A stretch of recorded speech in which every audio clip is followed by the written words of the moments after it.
If talking about your strengths makes you squirm, trust me, you're not alone. But knowing yourself is the first step to creating a meaningful personal brand. Today, I'm sharing 4 simple ways that I discover my own unique value, and I can't wait to help find yours. Hi friends, I'm Kelly from Vancouver, Canada. I'm on a mission to help female creatives and entrepreneurs like you to create impactful and authentic personal brand. Tip number 1 is to do a free personality test. One of the most popular tests is 16 personalities. If you go to their website and click on the free personality test, you'll need to answer a few questions on this page. There's quite a bit, so get yourself maybe 20 minutes or so just to complete the questionnaire. At the end of your test, you'll be given 4-letter words that tells you sort of your personality traits or types. For me, I am a diplomat.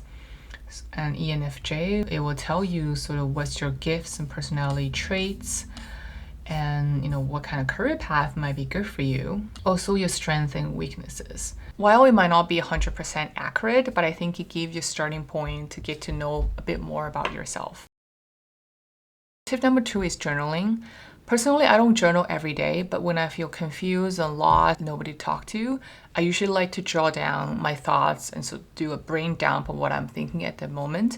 I think that really helped me release my suppressed emotions and help me gain clarity. It's like having a conversation with yourself, and you get to spend time alone, listen to your strengths and weaknesses and your happy or unhappy thoughts.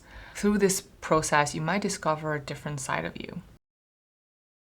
And tip number 3 is friends' comments. Think back to what your friends said about you, whether they mentioned that you are good at organizing events, you're good at cooking, you have a great taste, I love the furniture you chose for your place. Think back on things your friends comment on you that you think that was, oh, that's cool, I didn't know about that about myself. Perhaps they said you're always there supporting them when they needed help. You're good at sports, you're good at your craft, or good at design, good at drawing. If your friends haven't said anything good about you, maybe you should consider getting a new friend. You could also simply ask what your friends think about you. You can start like, hey Jude, I just love how thoughtful you always are and how supportive you are when I needed you. I'm on this self-discovery process. I want to hear about what you think about me. This might give you some insights on what other people think about you. Tip number 4 is therapy. I think therapy remains a taboo topic in a lot of places still, especially in Asia. When I told my parents that I'm seeing a therapist, they were like shocked, like, what's wrong with you? And I explained to them, seeing a therapist is just like seeing any other healthcare provider. Like if you feel sick physically, you go see a doctor. If you feel mentally sick, you go see a therapist. I decided to see a therapist when I was in a toxic relationship. My partner at the time would constantly deny my emotions. He thinks that emotion does not matter. Getting things down is the most important step, which I disagree. And I try really hard to express my feelings and what I think could work better for both of us. But he will always give me the silent treatment and doesn't want to communicate. I was in deep self-doubt and I didn't want to burden my friends all the time. The therapist gave me a fresh perspective. At the time, helped me gain clarity and confidence in my decisions, and I eventually got out of that toxic relationship. If you're on the fence about therapy, I suggest give it a try. Having a professional guide you through a safe, non-judgmental process is very hard to find elsewhere.